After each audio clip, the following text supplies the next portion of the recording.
Tous les jours, Pedro, 24 ans, quitte l'entreprise dans laquelle il travaille pour rejoindre son logement. 5 petits kilomètres à vélo et sa maison, la voici, entre un chalet et une roulotte qui dispose de tout le confort nécessaire. Il y a un petit frigo, il y a un micro-ondes, des plaques pour cuisiner, l'internet et aussi toutes les charges comprises. Du coup, c'est très intéressant.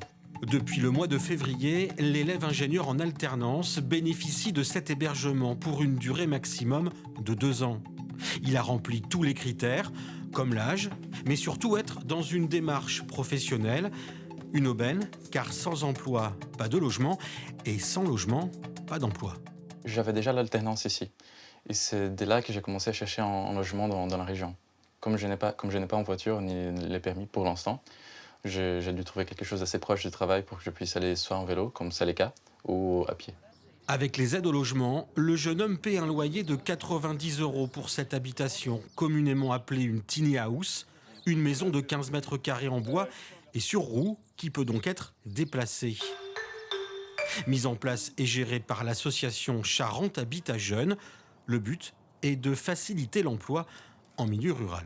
Soit le jeune vient directement nous rencontrer en disant non, j'ai un besoin et j'ai tel projet sur tel territoire, soit ça vient directement du professionnel, un agriculteur par exemple, qui va accueillir un stagiaire chez lui et qui vient nous voir en disant j'ai un besoin de logement, est-ce que vous pouvez mettre ce type de logement à disposition sur mon terrain ? D'ici 4 ans, 15 maisons comme celle-ci seront installées dans les différentes communautés de communes charentaises.